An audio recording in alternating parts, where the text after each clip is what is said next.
Hello, আজকে বরের আবদারে বানাচ্ছি ঘুগনি। প্রথমে আদা, রসুন আর লঙ্কাটা দিয়ে পেস্ট করে নিলাম। 6 ঘন্টা ভেজানো মটর দিয়ে দিলাম কুকারে, সাথে দিলাম লবণ আর হলুদ, আর দিলাম 1 গ্লাস মতো জল।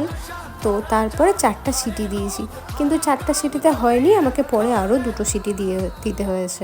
তারপর কড়াতে তেল গরম করে দিলাম 1 চামচ চিনি, তারপরে পেঁয়াজ ভাজা করে নিলাম। ভাজা পেঁয়াজে দিয়ে দিলাম আদা রসুন বাটা, সেটা গরম হওয়ার পর দিলাম আলু, তারপরে দিলাম লঙ্কা আর হলুদের গুঁড়ো, এটা কাশ্মীরি লঙ্কা ছিল।